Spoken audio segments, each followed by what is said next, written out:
سامنے رکھتے ہوئے مثالوں کے ذریعے سمجھا رہے تھے کہ امت پر عذاب کیوں اور کب آتا ہے، اس کی علامات کیا ہیں، اور ایسے حالات میں ہم علماء کی ذمہ داری کیا ہے۔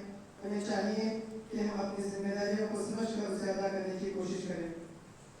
اس کے بعد میں استاد محترم مولانا ابراہیم عمری حفظ اللہ کو دعوت دیتا ہوں، مساعد نائب ناظم جامعہ دارالسلام حیدرآباد۔ تو شاہی ہے پرواز ہے کام تیرا، تو شاہی ہے پرواز ہے کام تیرا، تیرے سامنے آسماں اور بھی ہے، پہلے تفضل مشکورا۔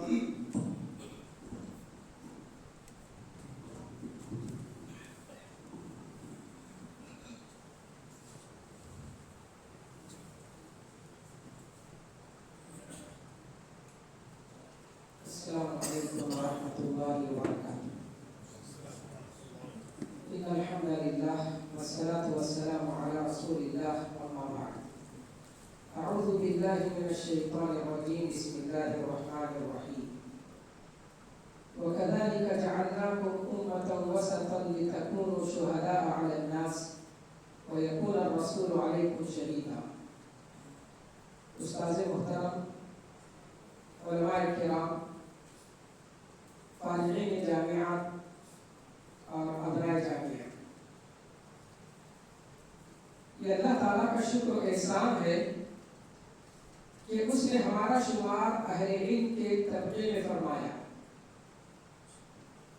علم اللہ تعالیٰ کی عظیم دولت اور عظیم نعمت ہے۔ یہ جس قدر عظیم نعمت ہے اسی قدر اس کے تقاضے بھی عظیم ہیں۔ ہم جانتے ہیں اسلام میں علماء کا بڑا مقام ہے۔ اللہ تعالیٰ نے اپنے نام اور فرشتوں کے نام کے ساتھ علماء کا ذکر کر کے ان کی گواہی کو معتبر قرار دیا۔ شہد اللہ انہ لا الہ الا هو والملائکۃ واولو العلم قائما بالقسط۔ بڑا عظیم مقام، مقام کی عظمت ذمہ داری کے ساتھ مربوط ہے۔ اگر ہم اپنی ذمہ داری کو نہ ادا کریں تو پھر اللہ تعالیٰ کی نظر میں ہمارا شمار علماء ربانیین میں نہیں ہو سکتا۔ تو علم کا سب سے اہم تقاضا یہ ہے کہ ہم اس علم کی خدمت کریں۔ ہم حقیقت میں خادم دین ہیں۔ دین کی خدمت کا کوئی بھی شعبہ ہم اسے حقیر اور کمتر نہ سمجھیں، معمولی نہ سمجھیں۔ اللہ تعالیٰ کی نظر میں ہر وہ خدمت جو اخلاص کے ساتھ کی جائے عظیم ہے۔ ہمیں سے بہت سارے لوگ محض اس وجہ سے دین کی بعض خدمتوں سے کنارہ کشی اختیار کرتے کہ ہم تو علم کے بہت ہی اعلیٰ مقام پر ہیں، ہمارے اندر تو بہت زیادہ صلاحیتیں، یہ جو خدمت ہے وہ میرے لائق نہیں۔ نتیجے میں ہم دین کی خدمت سے دور ہو جاتے ہیں۔ اخلاص کے ساتھ اگر ہم مکتب کے طلباء کو یسرنا القرآن نورانی قاعدہ بھی پڑھائیں تو اللہ تعالیٰ کی نظر میں ہمارا بڑا مقام ہو سکتا ہے۔ اور میں سمجھتا ہوں کہ آج کے دور میں یہ بھی بہت بڑی خدمت ہے، اتنی عظیم خدمت ہے کہ اگر ہم کسی طالب علم کو، کسی مسلمان بچے کو یہ قاعدہ پڑھائیں جس کی مدد سے وہ قرآن مجید پڑھنا سیکھے، جب تک وہ قرآن مجید کی تلاوت کرے گا، جب تک وہ نماز پڑھتا رہے گا، اس کا اجر و ثواب اللہ تعالیٰ ہی عطا فرمائے گا۔ تو سب سے پہلی بات یہ ہے کہ ہم کسی بھی دین کی کسی بھی خدمت کو معمولی نہ سمجھیں، بلکہ ہماری کوشش ہونی چاہیے کہ اگر اللہ تعالیٰ ہمیں موقع دے یا ہم موقع نکال کر اپنے مکتب کے طلباء، اپنی بستی میں، اپنے محلے میں بعض طلباء کو قرآن مجید یا پھر یسر القرآن या अरबी कायदा पढ़ाने की कोशिश करें। और ये ऐसी खिदमत है जिसके लिए हमें से हर शख्स वक्त निकाल सकता है। इसके लिए कोई ये नहीं कह सकता कि मेरे पास वक्त नहीं। फजर के बाद, असर के बाद, मगरिब के बाद या इशा के बाद, इन सब औकात में हम अपना थोड़ा सा वक्त निकाल सकते हैं। आज हम देखें हमारी कौम या उम्मत मुस्लिमा जिनके लिए हम बहुत सारी खिदमतें कर रहे हैं, दीन के बहुत सारे काम हम कर रहे हैं, लेकिन ये बात हम सब अच्छी तरीके से जानते हैं कि हमारी एक बड़ी तादाद, उम्मत मुस्लिमा की एक बड़ी तादाद कुरान मजीद से नावाकिफ है। कुरान मजीद उन्हें पढ़ना नहीं आता, वो कुरान मजीद नासिरा तक खत्म नहीं किए। एक अक्सरियत ऐसे नौजवानों की हमें मिलेगी। इसके अलावा तालीम वालिमा, औरतों की तालीम, ये सब ऐसे मैदान हैं जो आज हमारे माशरे में कामयाब बल्कि नायाब होते जा रहे हैं। हमारे यहाँ खिदमत दीन का अगर कुछ तसव्वुर है तो इस तरह के इज्तिमाआत और इजलास, इसके अलावा हमारे पास दीन की खिदमत का कोई और तसव्वुर कम होता जा रहा। तो इसलिए जरूरत है इस बात की कि हम अपने कौम के बच्चों को, नौजवानों को और औरतों को दीन से जोड़ने और उनकी ऐसी खिदमत करने की कोशिश करें जिससे वो दीन से जुड़ जाएं और वो दीनदार बन जाएं। दीन की खिदमत के हवाले से दूसरी अहम बात यह है कि हर फर्द अपनी सलाहियत के मुताबिक खिदमत अंजाम दे, दीन की खिदमत अंजाम दे। हर एक की सलाहियत यकसा नहीं होती, सलाहियतें मुख्तलिफ होती। किसी के अंदर बोलने की सलाहियत, किसी के अंदर लिखने की सलाहियत, किसी के अंदर खिदमत की सलाहियत, कोई सोशल वर्कर है, बस मुख्तलिफ सलाहियतें होती। तो हमें चाहिए कि अपनी सलाहियत के मुताबिक अपने मैदान को मुतय्यन करें और उस मैदान में हम आगे बढ़ें। इस सिलसिले में एक और अहम बात यह है कि हम इज्तिमाई तौर पर कुछ खिदमत को अंजाम दें। जमीयत अहमद की जानिब से, जमीयत अहले हदीस की जानिब से, या हमारे माशरे में जो भी जमात या जमीयत है जिनसे हम जुड़कर दीन का काम कर सकते हैं, तो हमें चाहिए कि उनके साथ मिलकर दीन की खिदमत करें। क्योंकि बास खिदमत अफराद नहीं कर सकते, इंफरादी तौर पर बास खिदमत अंजाम नहीं दी जा सकती। बास खिदमत को इज्तिमाई तौर पर अंजाम देना जरूरी होता है। तो इसके लिए हमें चाहिए कि हम जमात और जमीयत से जुड़कर काम करें। अल्हम्दुलिल्लाह यहाँ पर जमीयत अहमद हदीस की एक तंजीम है। वक्तन फवक्तन इस तंजीम से जुड़ने के लिए अबना को बुलाया जाता है, वालिदैन को बुलाया जाता है, लेकिन अक्सर यही देखा जाता है कि बास अफराद इसमें शामिल होते हैं, एक बड़ी तादाद इसमें शरीक नहीं होती। ये ऐसी चीजें हैं जिसकी वजह से जो लोग काम कर रहे हैं उनके अंदर भी जो हौसला है वो पस्त होता चला जाता है। तो इसलिए हमारी कोशिश होनी चाहिए कि हम जमात और जमीयत के साथ जुड़कर काम करें ताकि हमारी सलाहियतें ज़ाया ना। और एक अहम बात ये भी है कि एक दूसरे की खिदमत का एतराफ करें। हम अपनी खिदमत कर रहे हैं, दूसरा भी दीन की खिदमत कर रहा है, उसकी खिदमत हमारी नजर में मुमकिन है कमतर हो, बहुत मुमकिन है अल्लाह ताला की नजर में उसकी खिदमत हमसे बेहतर है। किसी भी खिदमत को मामूली ना समझे, कोई भी शख्स जो खिदमत कर रहा है उसकी खिदमत को मामूली ना समझे, उसकी खिदमत का एतराफ करें। एक दूसरे की खिदमत का एतराफ ना करने की वजह से आज हमारे अंदर हसद का, बुग़्ज़ का दायरा बड़ा होता जा रहा है। उलमा के अंदर जो बुराई, जो बीमारी सबसे ज्यादा आम हो रही है वो बुग़्ज़ और हसद की बीमारी। इस चीज को हम अपने ज़हन से निकालें। असलाफ किराम, सहाबा किराम, खुलफाए राशिदीन का तर्ज़ अमल देखें। इख्तिलाफ उनमें भी था। हज़रत उमर बिन खत्ताब रज़ियल्लाहु तआला को कई मामलात में हज़रत अबू बकर रज़ियल्लाहु तआला से इख्तिलाफ था, लेकिन जब तक हज़रत अबू बकर रज़ियल्लाहु तआला मुसलमानों के खलीफा थे, उनकी बात जब भी आपने नहीं मानी बराबर आप उनकी इताअत करते रहे। लेकिन जैसे हजरत उमर रज़ियल्लाहु ताला खलीफा बने, जिन बातों से इख्तिलाफ था फौरन उन्होंने उन सब बातों के खिलाफ अपना हुक्म नाफिज किया।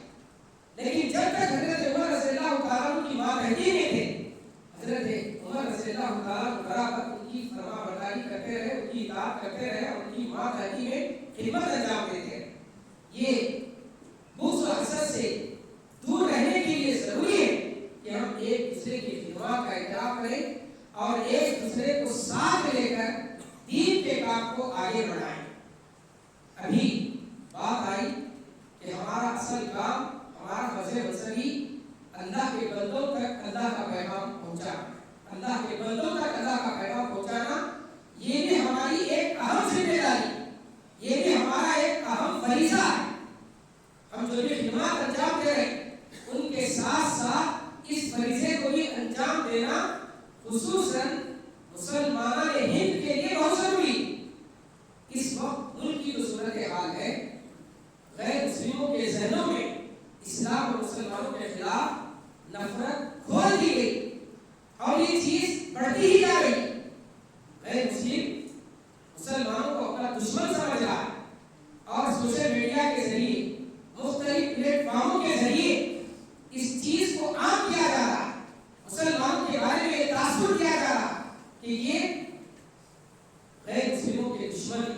चंद साल कबल तक हम जानते हैं कि इस मुल्क का हाल ये था कि यहाँ का गैर मुस्लिम मुसलमान का एहतराम करता था, इज्जत से पेश आता था।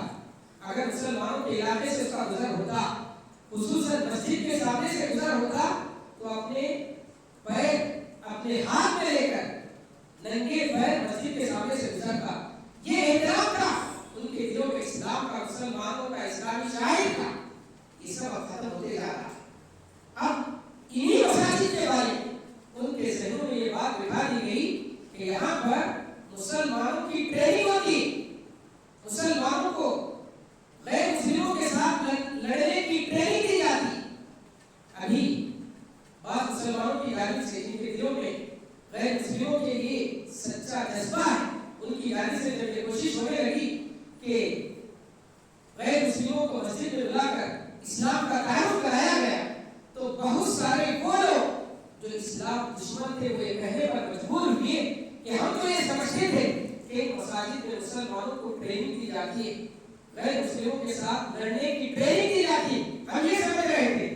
यहाँ आकर हमारी गलत फहमी का इशारा बोला। कर्नाटक का एक इलाका है, वहाँ पर इस तरह का जब प्रोग्राम रखा गया तो आरएसएस के लीडर ने अपने तासुरात बयान किए। इस कदर गलत फहमियां इनके जहनों में बिठा दी गई। हमारी जो अजान होती, जब अल्लाहु अकबर कहकर मौसिन अजान देता है, तो यहाँ के बहुत सारे गैर मुस्लिम ये समझते हैं कि अकबर बादशाह को पुकारते, अकबर बादशाह की पूजा करते, अकबर बादशाह इतना माबूद है। 1000 साल से हम जिन लोगों के दरमियान रह रहे हैं उनके सामने हम अजान का सही तारुफ नहीं करा सके, अजान में क्या पैगाम है इसको उनके सामने हम वाज़ेह नहीं कर सके। अगर यही हाल रहा तो क्या ये लोग हमसे करीब होंगे? जरूरत है इस बात की कि हम इनको अपने से करीब करें, इनसे अपने ताल्लुकात को मजबूत करें और इन तक अल्लाह का पैगाम पहुंचाने की कोशिश करें। अगर हम इनसे अपने ताल्लुकात को उस्तवार करें तो यही चीज इनसे इस्लाम, इन तक अल्लाह का पैगाम पहुंचाने में मुअस्सिर जरिया साबित होगी। किरदार के जरिए हम इन तक अल्लाह का पैगाम पहुंचा सकते, क्योंकि हमारे इस मुल्क में सबसे पहले जो इस्लाम आया वो हमारे किरदार ही के जरिए इन लोगों तक अल्लाह का पैगाम पहुंचा। मलेबार में, केरला में अरब ताजिरों के अखलाक और किरदार से मुतासिर होकर यहाँ के लोग इस्लाम कबूल करते चले गए और आज भी इसके असरात हमें केरला में नजर आते हैं। केरला एक ऐसा स्टेट है, ऐसा सूबा है, ऐसे मालूम होता है कोई हिंदुस्तान का कोई स्टेट नहीं, बल्कि हिंदुस्तान के बजाय वो किसी इस्लामी मुल्क का स्टेट, मुस्लिम मुल्क का स्टेट मालूम होता है। वहाँ के लोगों की जो अखलाक है, वहाँ के की जो ज़बान है मुसलमानों की, पूरे हिंदुस्तान में मुसलमानों की मादरी ज़बान उर्दू है, जबकि केरला اللہ کے مسلمانوں کی زبان عربی ہے. اس کی بنیادی وجہ یہ کہ وہاں پر اسلام براہ راست عربوں کے ذریعے آیا, عرب تاجروں کے ذریعے آیا. عرب تاجروں کے اخلاق سے متاثر ہو کر وہاں کے لوگ اسلام قبول کیے. آج اسی سبق کو دہرانے کی ضرورت ہے اور اسی چیز کو برادران وطن تک پہنچانے کی ضرورت ہے. اور آخری بات کہہ کر میں اپنی بات ختم کروں گا کہ ہم میں سے تقریباً تمام ہی لوگوں کا تعلق خطبہ سے, ہم میں سے ہر کوئی خطبہ جمعہ دیا کرتا ہے. ہمیں چاہیے کہ خطبہ جمعہ کو مؤثر بنائیں. ہمارے خطبات کا جو حال ہے آج بہت سارے عوام اس کو محسوس کر رہے ہیں کہ ہمارے خطبات میں وہ جان نہیں رہی. ہمارے خطبات ماحول کے مطابق نہیں. لوگ آتے ہیں جمعہ کے دن ہم سے کچھ لینے کے لیے, لیکن وہ ہم سے کچھ نئی بات لیے بغیر یا ہم سے کچھ سبق حاصل کیے بغیر واپس جا رہے ہیں. یہ تاثر آج نوجوان طبقہ دینے پر مجبور ہو رہا ہے. چند دنوں قبل مولانا عبدالعظیم صاحب چترادرگا گئے ہوئے تھے. وہاں پر کچھ نوجوان ان سے ملاقات کر کے, سنجیدہ نوجوان ملاقات کر کے کہنے لگے کہ ہم علماء کا بڑا احترام کرتے ہیں, بڑی عزت کرتے ہیں, لیکن افسوس کے ساتھ ہمیں یہ بات کہنا پڑتا ہے کہ ان کے جو خطبات ہوتے ہیں ان کا حالات سے بابوں سے کوئی تعلق نہیں ہوتا. یہ آج لوگ محسوس کر رہے ہیں. ہمارے خطبات ماحول کے مطابق ہو, حالات کے مطابق ہو. یہ نہیں کہ کوئی کتاب دیکھ کر ہم اسی کی روشنی میں کوئی خطبہ لے کر آ جائے اور یہ سمجھ جائے کہ ہماری ذمہ داری ادا ہو گئی. تو اس کی وجہ سے ہم اپنے فریضے کو انجام نہیں دے سکتے. اپنے خطبات کو مؤثر بنانے کی کوشش کریں. اور سب سے آخر میں یہ بات کہہ کر میں اپنی بات ختم کروں گا کہ جنید ابراہیم قدیم کی جانب سے جو لاہ عمل شاہوں کو دیا گیا ہے, آپ اسے ایک اور مرتبہ پڑھیں اور اس کی روشنی میں آج کے حالات کے مطابق ہمیں کیا کچھ کام کرنا ہے اس کام کو انجام دینے کی کوشش کریں. اس میں 4 باتوں کی طرف رہنمائی کی گئی ہے. انشاءاللہ پھر آئندہ اسی ماہ کی 23 تاریخ کو, 23 نومبر کو جنید ابراہیم قدیم کے شاخوں کے ذمہ داروں کا اجلاس ہے جامعہ میں. یہ پہلی مرتبہ ان 75 شاخوں کے ذمہ داروں کا اجلاس جامعہ میں منعقد کیا جا رہا ہے. اس میں بھی آئندہ ہمیں مزید کیسے اپنی خدمت کو بہتر بنانا ہے, کیسے ہم اپنے فریضے کو بہتر طریقے سے انجام دیں, اس سلسلے میں لاہ عمل بنایا جائے گا. تو ہماری آپ سے درخواست یہ ہے کہ ہم آج موجودہ حالات میں ہماری جو ذمہ داری ہے اس ذمہ داری کو موجودہ حالات اور ماحول کے تقاضوں کے مطابق انجام دینے کی کوشش کریں. تبھی چل کر ہم حقیقی معنوں میں عالم دین کہنے کے حقدار ہو سکتے ہیں. ورنہ کل قیامت کے دن سب سے پہلے جن لوگوں سے اللہ تعالیٰ جہنم کی آگ کو سلائے گا وہ اہل علم ہوں گے. اگر ہم اس فریضے کو انجام دینے میں کوتاہی کریں اور غفلت برتیں تو سب سے پہلے جہنم میں ہم ڈالے جائیں گے. اس لیے ہم اس بات کی کوشش کریں کہ اللہ تعالیٰ نے ہم کو جو عظیم علم کی دولت سے نوازا ہے اس کے جو تقاضے ہیں ان کو پورا کرنے کی کوشش کریں. اللہ تعالیٰ ہم سب کو اپنی ذمہ داریوں کو سمجھنے اور انہیں انجام دینے کی توفیق عطا فرمائے. آمین. وآخر دعوانا الحمد للہ رب العالمین. السلام علیکم ورحمۃ اللہ وبرکاتہ.